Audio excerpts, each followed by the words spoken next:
Сәлеметсіңдер ме оқушылар? Қазақ тілі сабағына қош келдіңдер.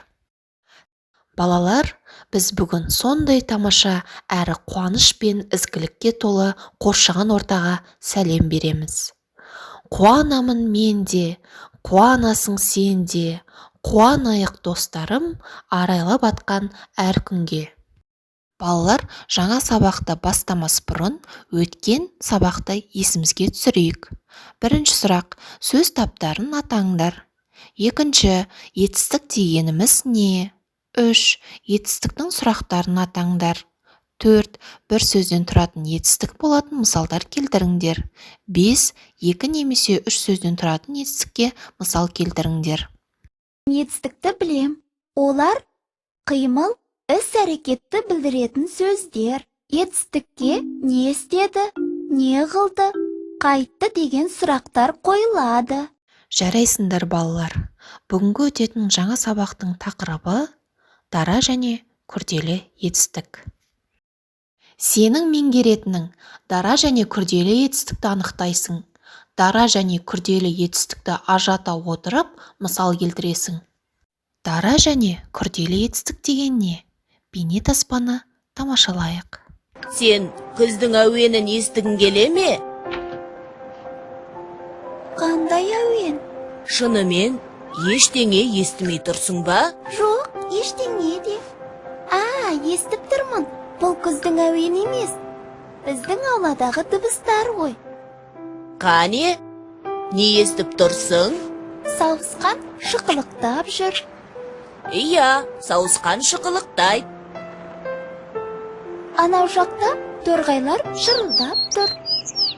Иә, торғайлар шырылдайды. Жеңіл көліктер кетіп бара жатыр. Солардың дауыстары естіледі. Сыпырғының дауысы естіледі. Анау ағай көшені сыпырып жүр екен. Дорбадан алма түсіп қалды. Алма кетті домалап, көше бойын жағалап.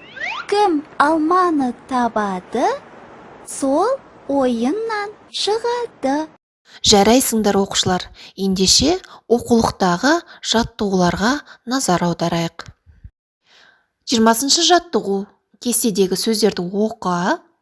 Дара етістік пен күрделі етістіктің ерекшелігін анықта. Дара етістік жазды, ұшты, жүзді, күлді, түсті. Күрделі етістік жазып отыр, ұшып бара жатыр, жүзіп жүр, күліп отыр, түсіп кетті. Ендеше оқушылар, кестедегі берілген сөздерді мына төмендегі ақпаратпен салыстырайық. Дара және күрделі етістік. Етістік дара және күрделі болып екіге бөлінеді. Дара етістіктер бір сөзден тұрады, ал күрделі етістіктер екі немесе одан да көп сөзден құралады. Мысалы, түсіп қалды, түсті, домалап кетті, домалады, сыпырып жүр екен, сыпырады. 21-ші жаттығу мысалды оқып әрі қарай не болатын болжа. Құмырсқа мен шегіртке. Кішкентай құмырсқа нанның қиқымын алып келе жатып, байқаусызда шұңқырға түсіп кетеді. Мұны көрген шегіртке мазақтап күледі. Осы кезде оны әрі қарай балалар өзіміз жалғастырып көрейік.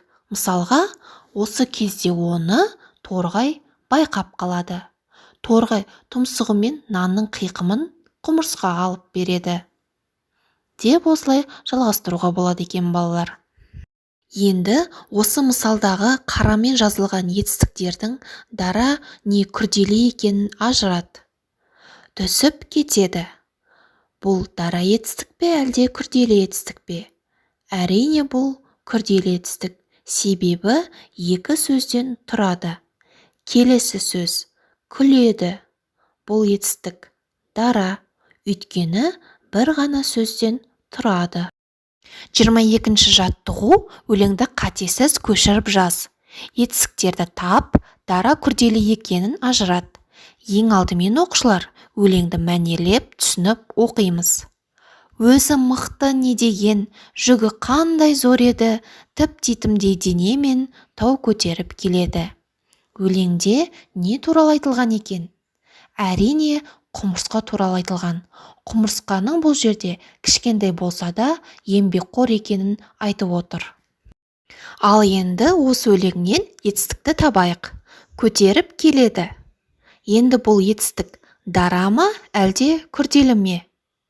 Әрине, күрделі етістік, себебі екі сөзден тұрады. Үйге оқу тапсырмасы. 80-ші бет 24-ші жаттығу. Дара етістікті күрделі етістікке айналдырып жаз. Бүгін сен білдің. Дара және күрделі етістікті анықтай аласың. Мәтінді оқып, әрі қарай болжай аласың. Дара және күрделі етістікті ажырата отырып, мысал келтіре аласың. Осымен бүгінгі сабағымыз аяқталды. Назарларыңызға рахмет.